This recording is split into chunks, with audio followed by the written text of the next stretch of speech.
अरमान गाड़ी चला रहा था, लेकिन उसका चेहरा भी किसी गहरी चिंता को बयान कर रहा था।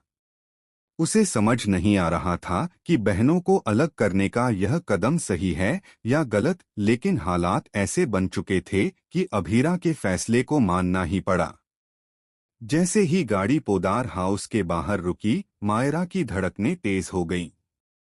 उसने दरवाजे का हैंडल पकड़ा, लेकिन नीचे उतरने से पहले उसने अभीरा की तरफ देखा, जैसे वह उम्मीद कर रही हो कि शायद अभीरा कह दे, चलो हम दोनों साथ ही अंदर चलेंगे। लेकिन ऐसा नहीं हुआ। मायरा जैसे ही गाड़ी से उतरी, उसे एक पल के लिए लगा कि शायद अभीरा भी उसके साथ यहीं रहने आई है। घर की सीढ़ियों पर खड़ी मायरा ने मुस्कुराने की कोशिश की, लेकिन उसके चेहरे पर डर स्पष्ट था।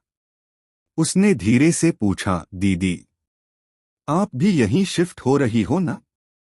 हम दोनों साथ में पापा को मनाएंगे और बिग दादी को भी।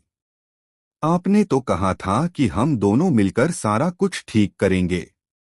मायरा की आवाज कांप रही थी, लेकिन अभीरा ने उसे संभालते हुए शांत स्वर में कहा, नहीं मायरा, तुम यहाँ अकेली रहोगी।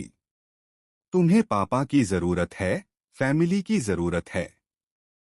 मैं दादी सा के पास ही रहूंगी। बिग दादी को मनाने की जिम्मेदारी मेरी है।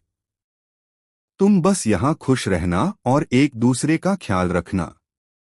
यह सुनते ही मायरा की आंखें भर आईं। उसका प्लान टूट चुका था, उसका मन डर से भर गया था। उसने तुरंत सवाल किया, लेकिन दीदी, हम दोनों ने साथ में प्लान बनाया था।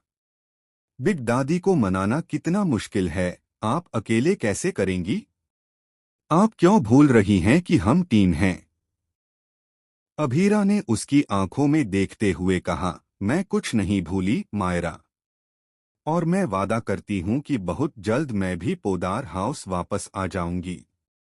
बस कुछ चीजें अकेले निपटानी जरूरी हैं। तुम मजबूत बनो। तुम्हें पापा का साथ देना है। उनको तुम्हारी बहुत याद आती है।